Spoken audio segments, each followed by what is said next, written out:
This is the On the Pony Express podcast, part of the On3 network. Check out all the SMU coverage you need at ontheponyexpress.com. Now, here's your host, Billy Embody. Billy Embody. 1, 2, 3, let me go.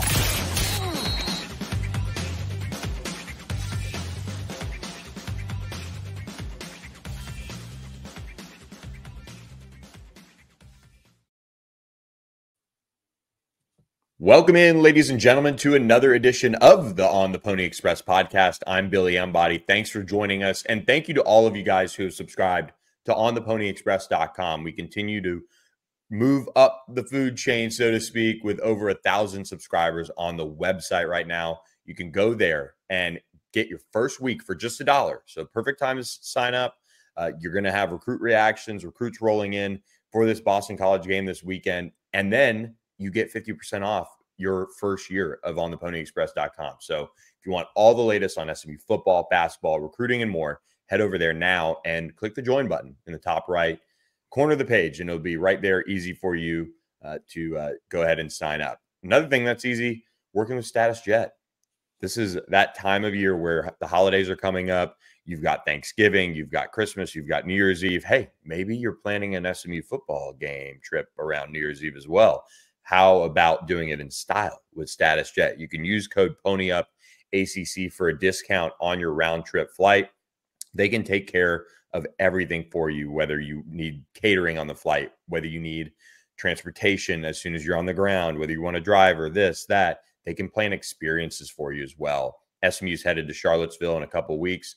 We'll be there on the ground, boots on the ground, but do it in style with Status Jet and plan an incredible trip to close out the road slate, at least of the regular season for SMU. So appreciate our friends at Status Jet for always supporting us, and appreciate all the people that have jumped on board with one of our big sponsors as well, Roback. Roback.com, RHOBACK.com is where you can go to get this hoodie right here, the Triple D. It is cooling down in Dallas, and you're going to want to be looking great when the Boulevard hits this weekend. You can order polo, hoodie, quarter zip, whatever you'd like from our friends at Roback, and also check out their line of joggers and shorts as well. The fabric on those is pretty elite. Really enjoy that fabric and just that really casual but dressed up a little bit approach that they took there. And those things are selling really well too, from what we've been told from our friends at Roback. So use the code PonyExpress20 for 20% off your order at roback.com, and they will take care of you with that. First-time customers only, but Roback is one of our great partners, and of course, we want to show them some love. So use code PonyExpress20 for 20% off your order now. All right. With all of that housekeeping out of the way, Hayden, how was your weekend? We both dealt with the two-letter word that is right up there, or the two-word combo that is right up there for me with things on my do not like list, and that is fall wedding. You know, we were both kind of all over the country. I was down in Red Oak on Saturday for a fall wedding. I was out in Granbury on Friday night for a little bit of Friday Night Lights action. Had to catch Granbury and the Brewer Bears. Got a cool opportunity to go sit in the booth with David Euchre, been the voice of Granbury football for the last 38 years, but man, the unfortunate thing about fall weddings is I'm having to get my news off social, and I'm having to watch what I can during dinner and cocktail hour, but it's not the same as sitting in front of the quad box on a Saturday afternoon.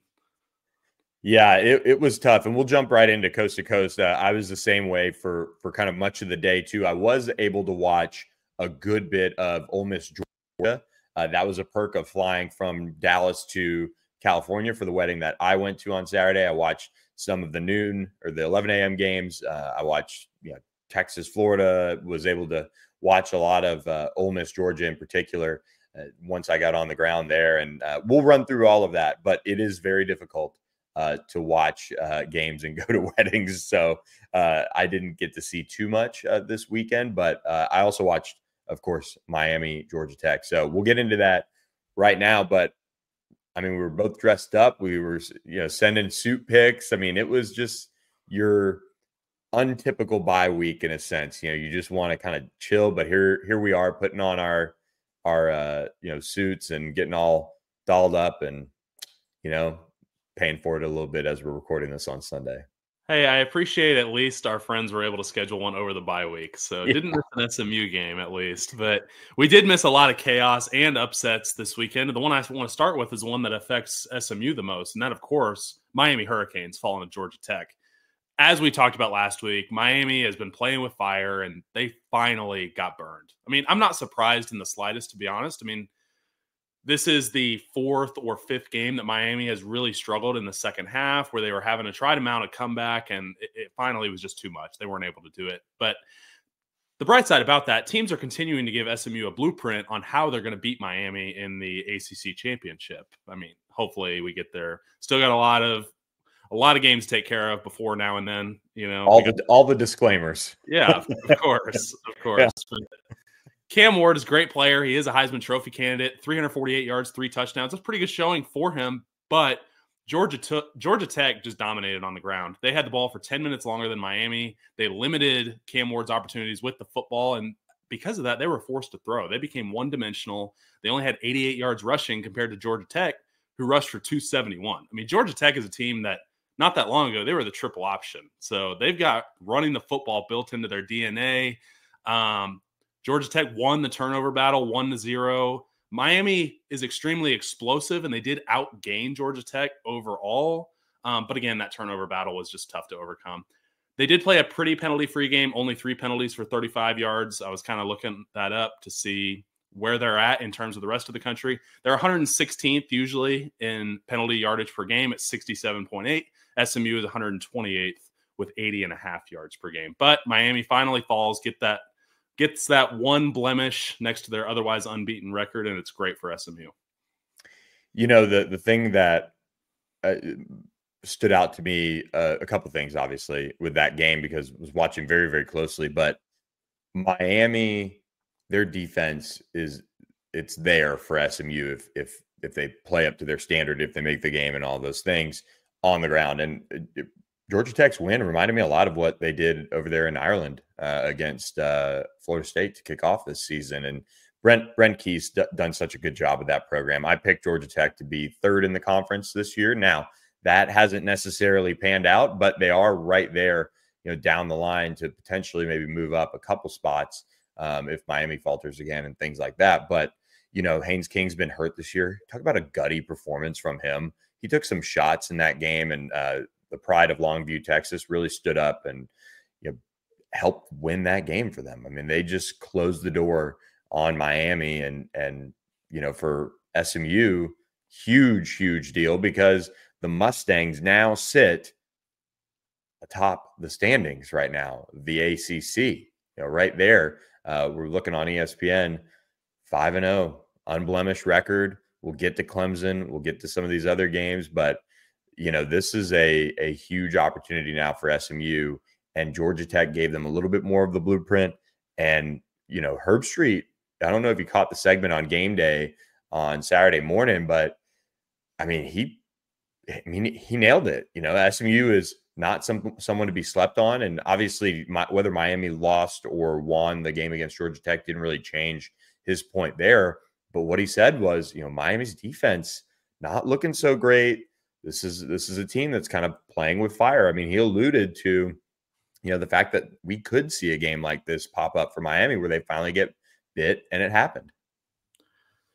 Yeah, it doesn't really affect as far as the conference championship if both teams continue to win out. I still think that it more than likely is going to be Miami over Clemson, that it's going to be there in Charlotte. It's not like the American Conference Championship where it's a home game. So even though SMU might be the home team and wear their home uniforms for the game, it's going to still be in Charlotte. I still think Miami in a neutral site would beat Clemson right now, just seeing how the Tigers have struggled. But that's why we still got 3 weeks to go. Yeah, exactly. A lot of good football to come. And, Clemson's got to play South Carolina, which doesn't impact conference standings at all, obviously, but that'll be another test for them later this season. And then, Miami's got some games left, of course, too. I don't know the rest of their schedule, but they have to circle the wagons now. And if you're an SMU fan, one thought would be, you hope, if you're an SMU fan, that Miami doesn't get galvanized like SMU did after the BYU loss. So Anything else on that game? Yeah, I mean, we'll see what the rankings. It's a good one. Yeah, we'll see what happens with the rankings on Tuesday night. I mean, now that's a weekly watch for all the SMU fans, so we got to really tune into that one. But another playoff implication game we got to talk about is LSU hosting Alabama. I mean, we set the stakes a little bit last week, how it was an elimination game. LSU brought out a Tiger on the field pregame. It wasn't Mike the Tiger. They brought in Omar, who was owned by a Florida resident. I guess they flew this guy in, and he had a track record of letting Tigers loose, but they were able to bring him in. And look, I love live mascots. I mean, Peruna, Uga, Bevo, Smokey, Ralphie. I mean, you name it. I don't think there's a bad live mascot out there, but that poor Tiger witnessed LSU roll over for Alabama at home. I mean, it was a rain game and all that. You had all the excuses, but Alabama, they just ran the hell out of the football. I mean, they had 311 yards on the ground compared to 104 for LSU. 42-6 was the final score. And Billy, I got to ask, man, with your ties to LSU, what are your thoughts on Brian Kelly and his record being 6-7 against ranked opponents? Yeah, this was a game that I didn't watch 1 second of because of the wedding time. And I looked down on my phone. I saw the notifications on LSU games, and I was like, oh, boy. First of all, thoughts and prayers to the Bengal Tiger subscribers that were on the board after that one because meltdown mode. But, no, I think – so Brian Kelly, it's kind of complicated in a sense, but this is a game that was not necessarily a get-right game, but they collapsed at Texas A&M, and they turned the ball over, and they witnessed a running quarterback completely tear them up, and Marcel Reed. And then they had a bye week, and then they had the opportunity to play Jalen Milroe and show, hey, we've fixed some of those things. And he rushed for 187-something yards on the ground, 4 touchdowns. The last 2 quarterbacks that LSU has faced in the last 6 quarters, Marcel Reed and Jalen Milroe, have put up something like 73 points, and they've thrown a combined 20 passes. So there's some things to wear there on defense. But when you have a game like Garrett Nussmeier and that offense did, and again, I'm not even speaking from a film perspective because I haven't even gotten a chance to watch it yet, but they couldn't run the ball. And I think that was something that going into the year, they were really hoping to be able to do. I mean, like every team, but they were really hoping they would be improved. And they've got a veteran offensive line that's kind of filled with guys that, 2 of them, Emory Jones and Will Campbell, are expected to be among the top linemen selected. But they got pushed around, and Garrett Nussmeier turned the ball over. This offense scored 6 points. I mean, 42-13, but the final touchdown was against all the backups. But in terms of BK and his record against ranked opponents, he's had such an interesting time to rebuild this roster because he had to go out and he got a transfer quarterback, Jaden Daniels. We kind of know how that went. We know that they fielded the worst defense in LSU history last year, and they went out and they brought in Blake Baker. Well, during all that time, you had a number of transfers that worked out the first year where they won 10 games. Second year, they did not. And that's when they had the really bad defense. And now you're going to see this top 5 recruiting class for LSU that they're bringing in 2025. They've got the number 1 corner committed. They've got a guy who could very well finish in the top 5 of the corners in the country. They've got Bryce Underwood, the number 1 overall player in the country, committed. So this long-term project is going to bleed into year 4 and 5 for him. And I'm really intrigued to see, I guess, the next couple of years, because just from what he inherited, it was such a roster management mess. But I do think he has the ability to keep LSU at a very high floor. Like, I always think they're going to win 9 games with Brian Kelly, but that's not good enough. And it's not good enough for LSU fans, and it shouldn't be when you're getting paid $100 million over 10 years. So he has to figure this out because Kalen DeBoer and Alabama aren't going anywhere. The SEC's only gotten tougher. You still got an Oklahoma team that played Ole Miss better than Georgia did. Down the line, you've got a Vandy team next week that has exceeded expectations. So, yeah, I guess I'm more, if I'm an LSU fan, concerned about the fact that they had a bye week and they came out the way they did. And that might be a huge red flag for the program overall versus the overall record, which is concerning. But games like that, games like the USC game, and kind of how that ended. Those are all those are the red flags. Like, I guess there's context to all of it, but I still think he's got a really high floor. I just am starting to wonder if he's going to be able to, hit the ceiling and become the fourth straight coach at LSU to win a national championship. Yeah, he does a great job in taking care of business against, I would say, lesser opponent, but he just can't win the big game right now. And look, the narrative when he left Notre Dame was, oh, well, he's not set up to win the national championship. Yeah. Notre Dame doesn't have the, resources or the want to do what it takes to win a national championship. Well, at LSU, he does. Yep. And so what's going to be the excuse in 2 years if all of these high-powered recruiting classes come through and nothing comes to fruition? But 100%. And one more thing, they beat Ole Miss earlier this year. Yeah. I mean, it just goes to show you the cannibalization of the SEC this year. But yeah, they have what I would say is one of the best quarterback prospects in the last decade to come through this offseason. And I think the way Garrett Nussmeier's played the last 6 quarters, it's hard to see a world where Bryce Underwood isn't suiting up for LSU at some point early next year.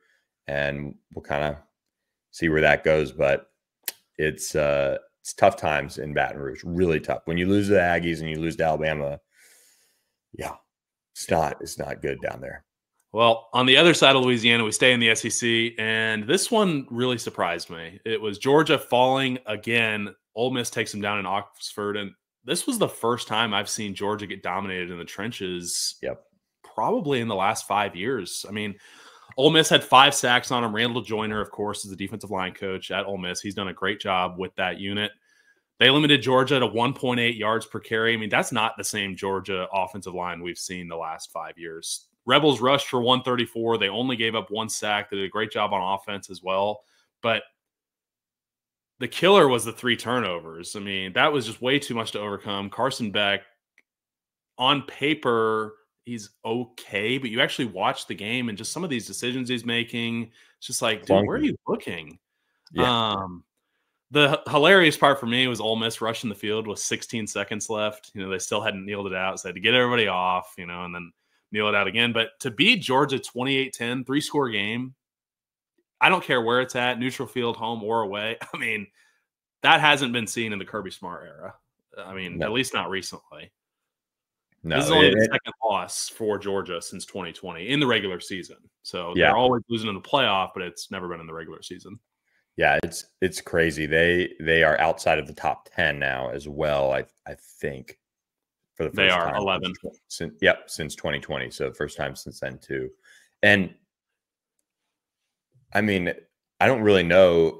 I pulled up the polls, and obviously the college football playoff poll is what matters. But I think Georgia losing was not good for SMU. Yeah. But at the same time, Alabama beating LSU was good for LSU, or good for SMU on that one. So I don't know. This was because you could see it kind of coming down the pipeline now with, you're just where this college football playoff is. SMU has to win to get in, win the ACC, I think.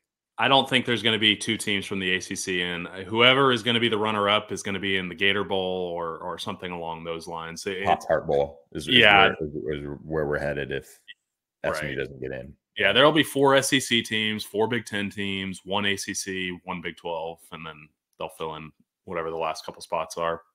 I would love to see Notre Dame collapse. I'm telling you, I think SMU would. I think SMU would destroy them on a neutral site. I still think they have the worst loss of the top 12, Northern Illinois. 100%. And it's interesting because, the poll for me, as kind of a quick just aside before we get into the quick hitters, I had this conversation with somebody on Twitter today who covers the Hurricanes, Adam Lichtenstein, and I said, what world now should Miami be ranked ahead of SMU? The bad loss is unranked Georgia Tech. SMU's loss was BYU's, number 7 in the AP poll. And that was before a quarterback change. And, SMU's not ahead of Miami. They're not even ahead of Boise State, which is a different discussion. And I don't know. I struggle with some of these things. I get it's a poll or whatever, and then everybody jumps down your throat and says, well, they'll settle it on the field or whatever. But I just think the poll just is so ridiculous sometimes. Yeah, I think neutral site SMU destroys Boise, but because they're going to be the group of 5 representative, I think they're just kind of the slide in at 12, pretty much no matter what happens the rest of the year. And then Notre Dame, Miami was also ranked ahead of us in AP. They were, because we slid one spot. I think Miami's 13th, we're 14th. And again, I just think Miami's 12.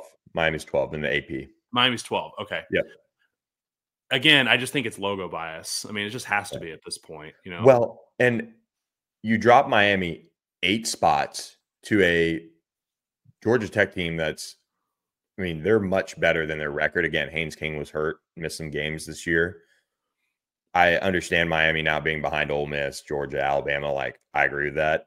I would not have Notre Dame in the top 10. I don't think they're one of the best teams in the country. I don't think Penn State is one of the best teams in the country. And I don't know. It just the whole thing is just wild to me. Like, Indiana is number 5 ahead of, you know, obviously some 2-loss SEC teams, but I don't know. Like, Indiana is getting so much credit because they're a great story and this and that. Like, BYU, I think, would handle business against Indiana. The beauty of the playoff is there's going to be no doubt who the national champion should be, but there's still going to be a lot of discussion of the 5 through 12 spot. So the can is going to continue to get kicked down the road for all this. Yeah, and those of you who are worried about Boise being in the 4 seed, you can put that to bed. Like, if SMU wins the ACC, they're going to be the 4 seed. That's just how it's going to be. They're not going to put a group of 5 over a Power 4 conference, conference champion. That's not what they're going to do. I mean, unless SMU like loses, a couple games and still sneaks in or whatever, but I still don't think they're going to do that. I think this is always going to be set up for the 4 Power 4 conference champions to be. Never happened before. I don't see it happening. So I don't see it happening going forward. All right, let's hit some quick hitters. All right, let's get to it. So Army grinded out a win about 40 miles north of here in Denton, 14-3. And the only reason I highlight this one, they had a 20-play, 94-yard touchdown drive, ate up 14 minutes of clock. You'd really be sucking wind on that one. No doubt. Classic Army football drive. Indiana stays undefeated. They handled defending national champion Michigan Wolverines 20-15. This is Indiana's first 10-win season. Happy for them. We've talked about it before on the pod. The job Kurt Cignetti's done. Notre Dame embarrassed Florida State 52-3, and Mike Norvell turned around today and he fired the offensive coordinator, the defensive coordinator, and the wide receivers coach after starting 1-9. And to be honest, I don't think he's done yet. I think in the offseason there's going to be a lot more of firings in that program. And as we move on the flip side of the coin, Boise State, they maintain their strong footing and their hunt for the final college football playoff spot. They're still the highest ranked group of 5 team. As we established, I think they're going to be 12 pretty much no matter what happens. But we go to Clemson. We go to Death Valley, South Carolina. They endured a blocked field goal that was returned for a touchdown, but their special teams has been rough. That was the 3rd straight blocked field goal in the last 2 games for the Tigers. They did hold on. They did beat Virginia Tech 24-14, but I think they're extremely beatable. If they end up in the conference championship, I think that would be a good matchup for SMU. BYU win the first Big 12 Holy War versus the Utah Utes. And the story of this game wasn't as much of the on the field, but the controversial defensive holding call on what was a sack to end the ball game. And that gave BYU life, gave them a first down. They drove the field and they kicked a game-winning field goal. So BYU remains perfect, but Utah athletic director calls out the Big 12, says, hey, we're happy to be in the Big 12. Until today, that game was stolen from us. There's a way to handle a loss, and that was not it. So the Big 12 turns around, fines him $40,000, and he's going to have to say his apologies going forward because you just got to handle it with class, and especially in your first year. I mean, Utah was expected to be a Big 12 frontrunner, and they're obviously not this year. And then last but not least, my brother, Abilene Christian, playing for a conference championship this weekend. Got to give those guys a shout out. Let's go. Defeated Austin Peay in Tennessee 35-34 this past weekend. They will play the Tarleton Texans on Saturday in Stephenville, 6 o'clock. Wow. That'll be a ton of fun. That'll be a ton of fun. Be a great weekend. Clemson definitely looked beatable from what I watched. And quite frankly, about Florida State firing their offense coordinator, Alex Atkins, defense coordinator, Will Fuller, and Ron Dugan, the wide receivers coach. Alex Atkins is a pretty good coach, like in my opinion. I know they're obviously a mess, and the offense itself is what it is, but he's the offensive line coach, and he is a really strong recruiter as well. So someone is going to pick him up. And for whatever reason, it didn't work this year in Florida State, and heads need to roll, and it's not going to be Mike Norvell's, who I think is still a really good coach. I think he'll figure it out if they get a quarterback. That'll be the big thing. But, I don't know. That one I was like, wow, that just kind of surprised me a little bit that like he had to wear this so much, even though Mike is very much and super involved with the offense and things like that. So thought that was interesting, but 52-3, I did not see that score until this rundown. So that is embarrassing, like you said. So yeah, what a weekend of college football again. I think just quickly on Florida State, I think it's going to be really hard for them to get a big time quarterback. I mean, unless you pay a guy, just an outrageous amount of money. But this season is, in my opinion, that kills recruiting. I mean, who wants to go to a program that just went, what looks like they'll go probably 2-10. They do play an FCS team still to go, but I don't see them winning either of the other two FBS games they got to go this. Or yeah, I guess it's just one more, but still, they play Florida. Yeah, I don't see them beating Florida. Ooh. I know Florida just got rolled by Texas. Yeah, but Florida's been much improved. Florida was down to their third string quarterback for that game against Texas, which as soon as I saw he was getting the nod, I was like, all right, this one is not going to be close at all. But yeah, Florida State, to your point, they've had some decommitments. They have one top 100 recruit. They have one top 200 recruit, and then a handful of top 300 4-stars. I mean, you got to elevate your recruiting a little bit more than that. So we said it earlier this season. They're a good once every 10 years team that acts like they're competing for the national championship every year. And so that's what it looks like it's going to be the future for Florida State. You get spoiled by a guy like Bobby Bowden like that, and then Jimbo Fisher lucks into Jameis Winston, and there you go. So It'll be interesting to see. We've had a lot of good discussion. Another good point to join on the ponyexpress.com. There's been a lot of good discussion around other games and this happening and that happening in the ACC. So jump on the message board too. It's a lot of fun. So before we get into our breakdown of SMU Boston College, got to remind you guys to go to our friends at AKM Turf and Greens, akmturfandgreens.com. Head over to their Instagram. And this is where Alex and Meredith Carpenter do a great job of showing you all the different options that you can see in your backyard, in your front yard. They totally redesigned a front yard for one of their clients over just their entire front and backyard is all now turf. And it is incredible to see it come together. And it's just the amount of ways they can create the yard of your dreams is just insane. And this is the front and backyard that I was telling you guys about. Just incredible work, incredible detail with the walkway, and then they stretched it all into the pool area along the side, work around the AC unit. It's all just top-notch stuff. So use code PONYUP or mention on the Pony Express for $500 off your first project today with our friends at AKM Turf and Greens. All right, Hayden, got to get into this one. Let's set the table. Boston College comes to town. And this is one that this team, I think, has been looking forward to for a long, long time, ever since they walked off that muddy field at the Fenway Bowl.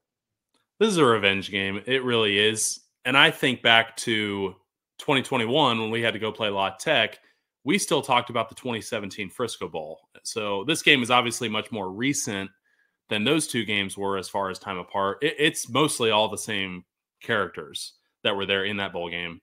You got Thomas Castellanos. He did get pulled in the third quarter this past week. I'm not sure if it was injury related or if it was just performance related. Billy, maybe you can speak to something about that. But SMU's 8-1. They're hosting a 5-4 Boston College team who's hunting bowl eligibility again. It's at 2:30. It's going to be on ESPN 1. I mean, this is a big deal for the program. SMU posted the bat signal of the Triple D logo. I do think they're going to pull out the black uniforms. At least that's what they've hinted at. And look, they put up 77 on Houston in 2022 when they wore them. They wore them against Memphis that year as well. Got a win in the last game of the year. They wore them against UNT last year. They're 3-0 in the black and blue Triple D uniforms. I expect that to continue this week. But before we get too far along, I do want to talk a little bit about the history of the Boston College Eagles. Started football in 1890. They have one claimed national championship in 1940, also more recent than Texas A&M. Just want to throw that in there every single time there is a team with a national championship, more recent than 1939. They're an independent program until 1990. They joined the Big East, and then they joined the ACC in 2005, and they went to very quickly 3 ACC championship appearances in 05, 07, and 08, but none since then. They have no ACC titles. They're the only Power 4 school in the New England area, and they're one of 2 Catholic schools to field an FBS team, with, of course, the other being Notre Dame. Their famous alum, you have their sole Heisman Trophy winner, Doug Flutie, the legend. Everybody knows who I'm talking about there.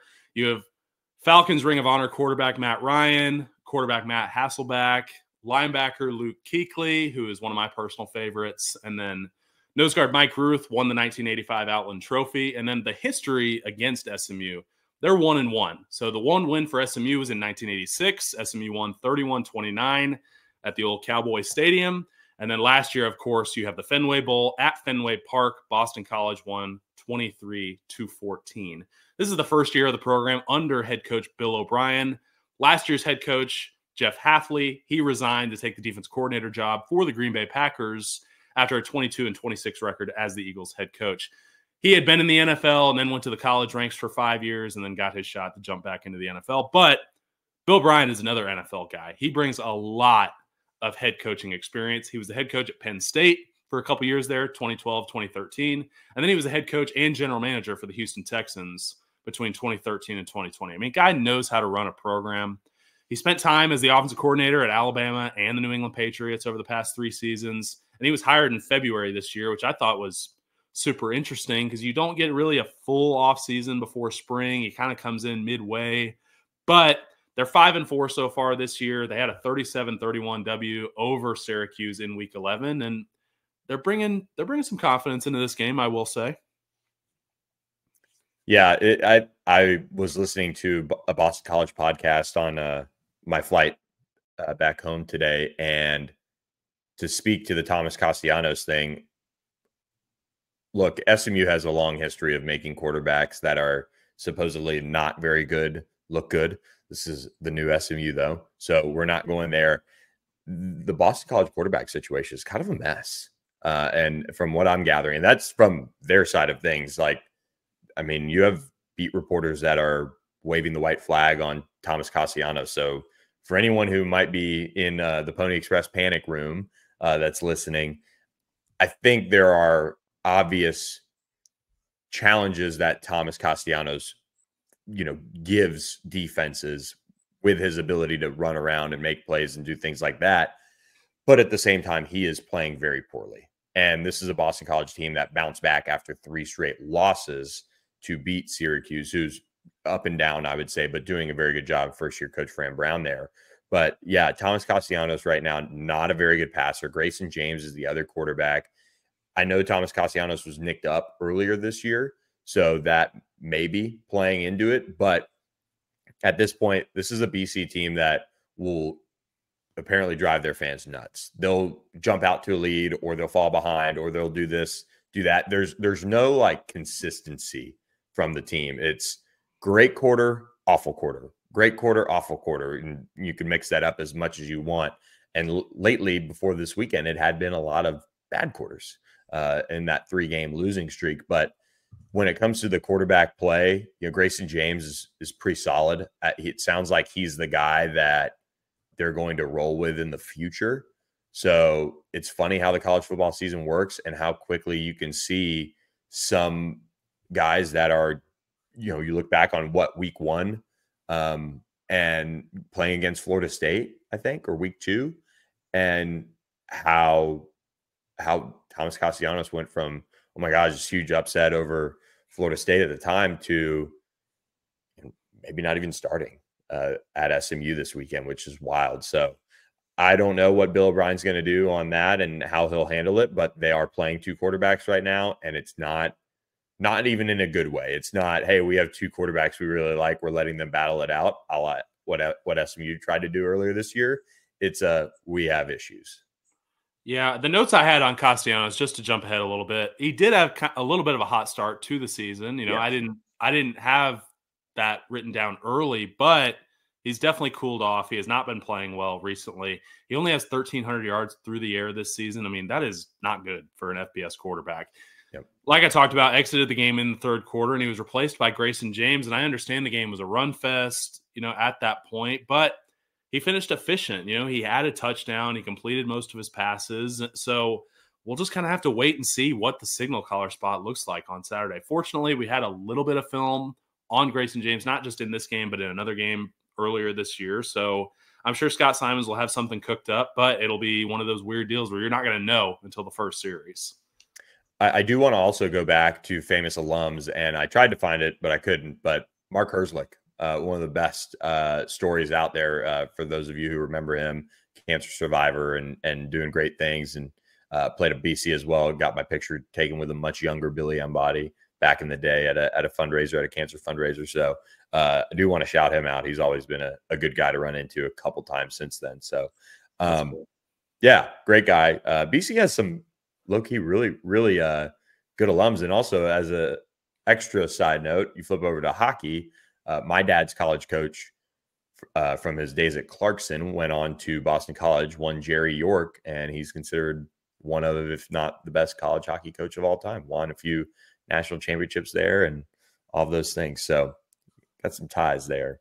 Not everyone lives up to the Massachusetts stereotype. If you lived in the Northeast, you know what I'm talking about. But yeah. Do want to get to my keys to victory for the game. And look, you're coming off of a bye. Everybody's been telling you how great you are for the past couple of weeks. So first and foremost, this team has to block out the noise. And I'm trying to see how we can measure these things, because I want to have smart goals on here. It'd be great to just say, oh, well, play better than you did last week. But this needs to be measurable. So one snap at a time, this team is going to have to know their alignment, their assignment, and their technique. And how that looks is the spread is 15.5. You can either measure it against the spread or win the first quarter. Because when this team does that, they set themselves up for a huge day. When we haven't won the first quarter is when it's turned into dogfights and we're having to scrape out a victory, you know, get out of there by the skin of our teeth. But when you win the first quarter, this team carries a lot of confidence into the rest of the game, and they're able to take care of business. So that's the first one, is block out the noise. Secondly is dominate the nameless, faceless opponent, because that's what every week is going to look like from here on out, where we're playing 3 of the bottom 5 teams in the ACC going forward, to where we've played our best part of the schedule, where now we just have to take care of business and focus on us. So execution needs to remain at an all-time high. So what I have for that is no turnovers and no pre-snap penalties. That has been something where we're getting either unsportsmanlikes or things like that are bailing Duke off the 1-yard line, comes to mind, where as long as we eliminate those things and play a clean football game, I think we'll be fine. If we start fast, knock the rust off after the bye, our execution will be at an all-time high. And then lastly is just play a complete game. We talked about how Boston College is kind of up and down. They have some quarters where they'll score 21. You know, and at the end of the Pitt game, I was a little disappointed when we let our foot off the gas, you know, made the score look better for Pitt than really it should have been. And in the era of where we're trying to make a statement in the college football playoff rankings, we're going to need to win every quarter so that the spread, if you will, is larger. So make a statement, dominate the mental game and the turnovers and the pre-snap penalties, and then win the first quarter. That's all I've got. Yeah, I think one thing I'll say on the end of the Pitt game, I think there are a lot of guys that are beat up. And I mean, they had to get some of those guys out of there. And I think one thing that we talked about on the board is SMU is very good because they have so much depth and they've kind of built that up so well. And I'm totally, yes, like you want them to like play better than they did when they got in there. And because it was disjointed, it was bad. Like the end of that game was just kind of bad, but got to take care of the guys. So I go back and forth on that a little bit. Like Kobe Wilson got hurt at the end of that game. I know he's fine now, but like got hurt because, I mean, he was in there with like, I think 7 minutes left in the fourth quarter when it was 48-11. You know, it's that line to walk. You know, yeah. Preston last year got hurt in the second quarter when it was 52 to whatever against Navy. Yeah. It's just crazy. It's tough. I understand that, and I do want to keep guys healthy. It is hard to relax as a starter though when it starts going that way, because we got pulled. I don't remember the game, but they drove the field, scored a touchdown. We went 3 and out. They drove the field, scored a touchdown where, you know, they're telling us, hey, start putting your helmets back on. And it's like, God, now we got to get re-warmed up, you know, and all this. And then something happened. We didn't have to go back in. But anyway. It might have been like East Carolina. Yeah, something like it. That actually probably was it in 2019. I think I remember it. Sunny? Yeah, it was a day game. Yeah. Well, Sunny Dykes. Oh, yeah. It was Sunny Dykes. But it's hard to really like feel great when the twos don't play to their standard, you know, because there is a standard in how you 100%. Want to play the game. You want there to be no drop off once those guys get rotated in. But let's talk a little bit about statistically where Boston College stands. So defensively, you know, I always try to go SMU offense first. They're 73rd in the country in total defense, 373 yards a game. They're 56th in scoring, 23 points per game. Their rush defense is 46th in the country, 129 yards a game. Their pass defense is 101st. So I am hoping that Kevin takes advantage and puts together another, hopefully 300-plus yard game. Takeaways, they actually are producing a good amount of takeaways. They're 20th in the country. They have 17 on the year. And then sacks, they have 17 sacks on the year as well, which is good for 76th in the nation. But their best players got to start up front. Donovan Ezeraku, 6'2", 247, 40 pressures so far in the year. Top 10 in the nation. Really good pass rusher. Guy that can definitely pin his ears back and get back there. Has 8 sacks so far. So Elijah Roberts, he's put together a ton of pressures. I think he's number 2 in the country right now as far as total pressures.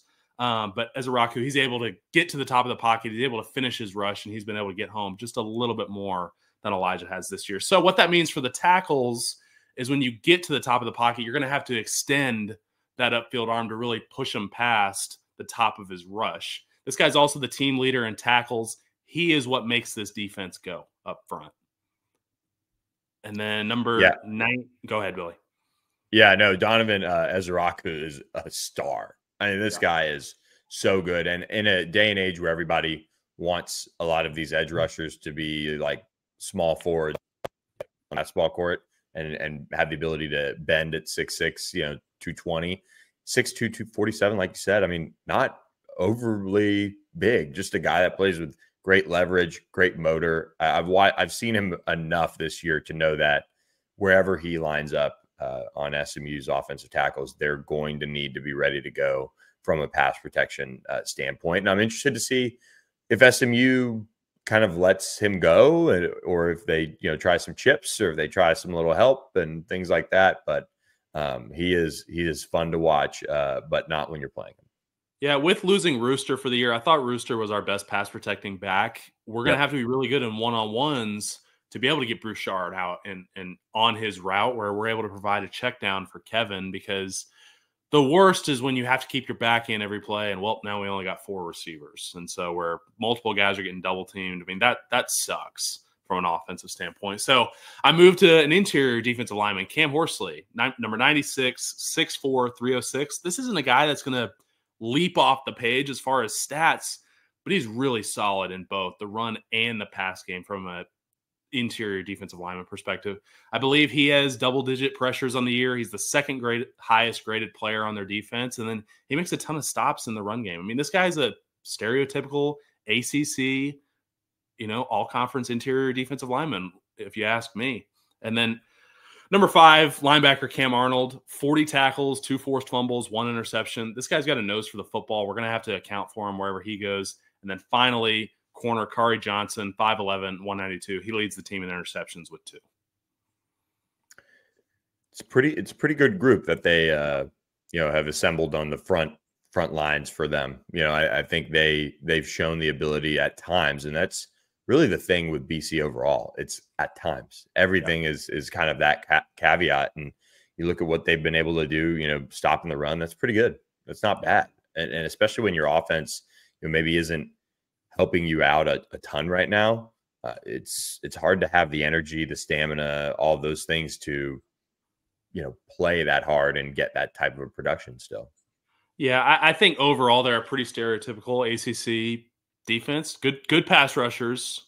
You have pretty good linebackers. I mean, you have big interior guys and a decent secondary. I don't see them having a real lockdown coverage guy, but on the flip side, we're still waiting for who the RJ Maryland replacement is going to be as a number one target for Kevin, of a guy that's going to get open all the time. And I like what Jordan Hudson has done so far this year. I like what some of these guys have done to be able to get open, but we need it to be more consistent.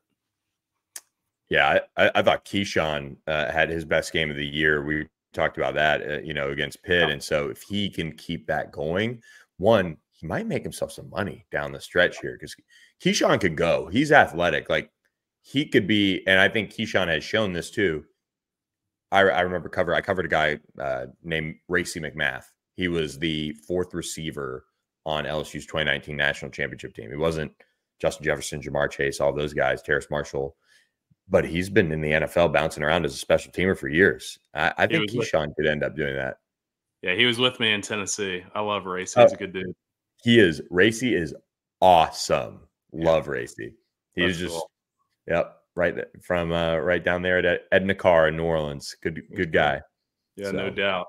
But moving on to the defensive side of the ball for us, let's talk about Boston College's offense. We've already talked about they're up and down.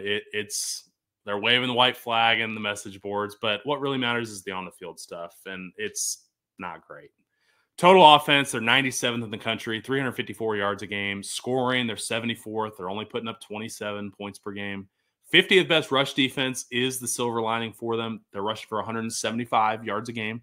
That's pretty good. That's what I would expect from a Bill O'Brien team, to be honest, from you. But passing, they're 114th. I mean, they're bottom third, bottom quarter, only 178 yards through the air per game.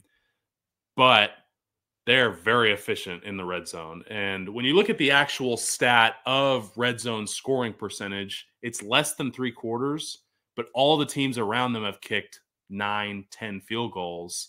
They have 22 touchdowns and only one field goal in the red zone in 31 tries. So if they get into the red zone more often than not, they're scoring a touchdown. So it's going to be about keeping them out, not letting Bill O'Brien draw up his red zone concepts, because it is tough in the red zone when the field shortens. So you really need a veteran coordinator, quarterback coach who really knows how to draw all that stuff up. And Bill O'Brien does a pretty good job with that. Giveaways, they're 63rd in the country. They have 13 giveaways as an offense. And then they've allowed 22 sacks up front, which is 95th in the country. So move on to their best players. I think it's their right tackle, Ozzie Trapillo, 6'8", 309. This is a graduate. He is a very mature offensive lineman. He's a 3-year starter for him. He's only given up 2 sacks this year. He has 7 on his career. None were last year, only 2 this year. This guy is really hitting his stride. He's going to get drafted, in my opinion, because of his size and his ability to protect the passer. Boston College runs a lot of gap scheme up front. There's a lot of pullers, and we're going to have to stay gap sound with our defense when we've seen, frankly, a lot of zone blocking so far this year. Not as much gap as I think Boston College is going to give us. And so how you defeat that is you're going to have to defeat the pullers at the point of attack, whether that's, hey, we're going to spill it where we're going to get underneath the block to where the next guy can fill, or we're going to basically set the edge and allow our guys to come downhill in a hurry to make the tackle. So their leading wide receiver, though, number 11, Lewis Bond, 44 receptions, 440 yards. And this team is really a stats by committee team. There's not one guy that's just going to blow you away because he's got 1,000 yards rushing or 1,000 yards receiving at this point.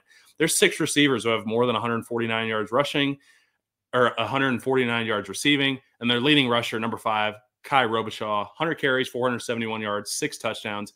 Doesn't have a lot of blazing speed. His longest rush is only 41 on the year, but they have 5 rushers with over 185 yards rushing on the year. I think the tight ends are also extremely involved in the pass game. One has 18 receptions, the other has 12. So they're really going to spread the ball around to a bunch of different guys, and you're just going to have to prepare for it all from a defensive perspective. Yeah, I'm really interested to see what we see from Thomas Castellanos if he's in the game. Do we see a lot of that misdirection, a lot of the window dressing that they did early this season? That game against Florida State just really sticks out to me, where it looked like they were going to be one of the best offenses in college football. And obviously, little did we know what Florida State was going to put out the rest of the year. But I think SMU is going to be able to. We're getting to predictions here in a moment, but I think SMU is going to keep them really, really contained. I think SMU is really going to have to give them great field position, do all the things that you shouldn't do in a game for BC to maybe even score. Yeah. I mean, I'll go ahead and get to my prediction, or we're just going to talk about how bad Boston College is on offense right now. So look, otherwise we'll end up clipped. If they win. I know. We'll play our whole podcast on their social. I know. But look, there's a freight train's worth of momentum in Dallas right now. I mean, this team has done everything right, minus the BYU game where Kevin wasn't even the starter at that point. And we're continuing to be disrespected in a rankings perspective and a national perspective. I mean, game day has chosen again to go to a 2-loss team who is playing against a ranked team whose only loss is to an unranked team for the second week in a row. So I look at Boston College, and they're going through first-year growth challenges. Their offense is really struggling. I have almost no confidence in their offense, especially when Scott Simons has 2 weeks to cook. Offensively, I think KJ continues to get more and more confidence every week. I mean, you've seen some of the clips on some of these throws. One came up on my feed, the Louisville clip. If you've seen it, you know what I'm talking about, where he almost rolls his ankle on his drop back and still throws a perfect ball to RJ. And this offense is continuing to show that they have multiple ways to win. They're continuing to add to their resume. Bouchard, Logan, all these guys who were banged up, they got an extra week of rest and an extra week of rehab. And I think we're going to be fresh after the third bye week of the year. I mean, Billy, I never got 3 bye weeks in a season. I told Ben Sparks, I was like, dude, you guys are soft for getting 3 bye weeks. But I think Boston College is getting SMU at the wrong time for Boston College. I think SMU is looking for revenge. I think Boston College is struggling. I don't know if BC is going to be able to snag bowl eligibility with how they've played. And I think SMU is going to get big-time revenge after that bowl game loss at Fenway Park last year. I got SMU 45, Boston College 16. So I got a chance to watch some of Boston College's game against Syracuse. I did get to pull that one up and watch a little bit this morning and then listen to the pod and things like that. And I'll be honest, this is not the BC team that we saw beat Florida State. And even as bad as Florida State is, like, they are not a good football team. They are hoping that they can just get bowl eligible. That would be nice for them. And look, they have SMU this week. They've got a couple other games that are down the stretch where it's doable with those two, but not this weekend. I think SMU at home is going to be able to control this one very similarly to the Pitt game, except I think SMU hits the 50-point mark. I do. I think they're going to be able to have whatever they want for the most part offensively. I think we're going to see a couple of big explosive plays on offense. Wouldn't shock me if we saw a non-offensive touchdown. That's just kind of where Boston College is. And this is always assuming that both teams kind of play their best, up to their standard, and we don't see anything like Duke. But I just think this one might get out of hand. I think 52-13 is probably where I'm at, and maybe 52-20. Maybe we see them pull the starters, and BC can get a couple on them. But I don't like what I've seen from Boston College, even though they're coming off a game where they beat kind of a pesky Syracuse team. Yeah. So they're hard to evaluate in that standpoint, but SMU at home is really, really good. And I think they keep it going. I think the best thing that happened to SMU over the bye week was not Miami losing. SMU's in first place. It's Miami lost. They lost to Georgia Tech because Georgia Tech was tough. And Boston College is going to at least have the mindset of a tough team. I just don't think that they can execute at a Georgia Tech level to do anything like that in Dallas this weekend. 52-13. Yeah. I think it's going to be a really fun weekend. I can't wait to watch the Ponies again at home. I mean, dude, every bye week, I'm just like, this sucks, dude. I miss my team. I miss having something to pull for, because I just turned into a generic college football fan hoping for some chaos, which this weekend provided plenty of. But I'm ready to watch the boys in Ford Stadium again on ESPN1. Let the whole nation know what we're all about. I went to Florida. I mean, it's not the last time I went to Florida, but one of the times I went to Florida, SMU got into the ACC that day, like the actual moment they got voted in. So this weekend, I'm going to Florida again for a wedding. Once again, ban fall weddings. But yeah, so Dean will have it on lockdown, and maybe he'll have to grab you and pull you in for a little post-game podcast or something. But this is not very excited. Great family friends, but man, to miss a Boulevard, to miss an SMU home game with the season they're having is going to be tough. So, and it doesn't even work out where I can watch much of it. So I'm hoping for a fast start from SMU, and then it's kind of out of sight, out of mind, can enjoy the wedding. But yeah, 4:00 Eastern with a 3:30 Eastern kickoff for the wedding starting at 4 is just not, it's not good. It's not good. So you're going to be the mayhem guy from the Allstate commercial. I know. I have less hair than him though. So it's look, it'll be fine. It'll be fine, everyone. It's going to be good. So yeah, Dean will have everybody handled for the BC game this weekend on the coverage front, which he does all the time. He does the play-by-play on the live blog and recap and everything like that. So not too much is going to change for the site, but yeah, tough one to miss for me this weekend. So Dean does a great job. We're happy to have him. Dean. Yep. Dean's the man. Dean Rolski. So give him a follow on Twitter. Look, we do have some questions to be answered, and we can knock those out, and then we can get out of here because it's starting to get late, and we both got to get up and at it tomorrow. Okay. A couple of them I'm going to skip over for a couple of reasons. I mentioned the injuries on the board. Like we're just not going to talk too much about specifics with them, and then I'm going to do a recruiting pod tomorrow, so we'll have you guys covered on some of the recruiting questions that are in there too. Unless Hayden, you want to chime in about 5 stars in football and basketball, if you think they get one in the next, or will a 5-star come in football or basketball first? With how recruiting is going in basketball, I'm probably saying basketball. I mean, they're on fire right now. Yeah. All right. We'll see. All right. Sorry. OJ Pony. OI Pony. All right. For both of us, but especially Hayden Howerton, which underclassmen do you think have the most potential to play next year, assuming Logan Parr, Ben Sparks, Nate Anderson, PJ Williams, Savion Byrd are the obvious best? But after that, who have you seen that has the most potential, especially at center and interior lineman? I like what Graham Uter has put on tape, to be honest. I think that Houston Christian game, he did a lot of really great things. I didn't get the chance to work with him in the spring because he was still in high school at that point. But from what I've heard, from what I've talked to from all the guys, he's a taller Branson Hickman. And to be honest, I think he's a lot more explosive as well already as a freshman. I mean, I think this kid's got a lot of talent and he's got a lot of potential, but potential just means you haven't done anything with it yet. But I would love to see Graham touch the field next year. Yeah, I think Graham Uter is going to have a really good shot to play a lot next year. You lose Ja'Kai Clark, you lose Justin Osborne, and, Logan Parr will probably have a decision to make. I think he probably could earn a lot of money coming back and just be fully healthy for another year.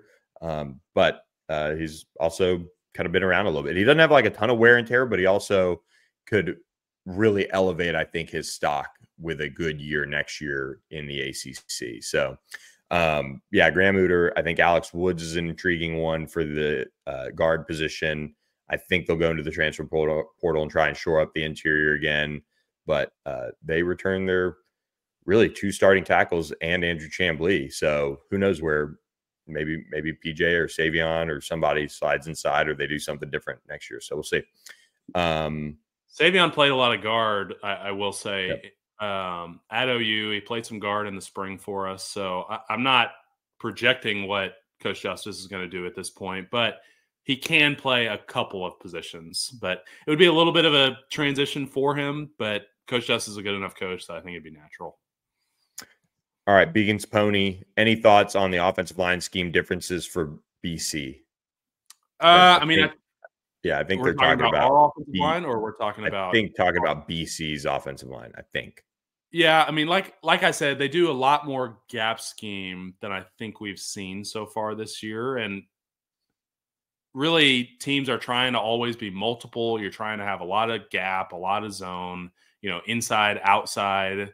You're having some of your fold plays where it's really just one guy blocking back to change some of the angles. But I don't know. I mean, like some of the gap scheme stuff, we haven't seen it, but I know Scott Simons is going to be fine. He's going to have stuff drawn up to where I don't anticipate being anything different than what we've already seen from this defensive front. And then how does BC's defensive line compare versus our previous competition? I think you have to specify which previous competition. I think Louisville's front was probably still one of the best that we've seen. I don't think Boston College is going to have any comparison to them, but I think Boston College is probably going to be better than maybe even Pitt. I mean, with what Pitt put on tape against us, I was very shocked. I probably overestimated the Pitt Panthers up front.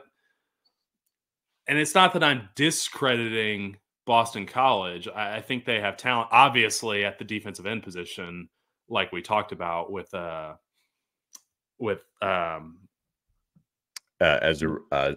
Yeah. Yes, thank you. With Ezeraku, obviously he's a stud. But in the middle, I think at some point during the season, all of them kind of start to blend together. Unless you get a true Ed Oliver, hey, this guy's an absolute freak. I think all the interior guys start to blend together.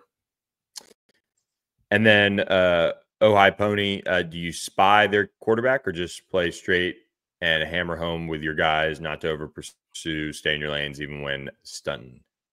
I'm playing straight up. With what Castellanos has put on tape, I'm playing straight up. I'm going to make him beat me because right now I don't think he can. Yeah, no, I think so too.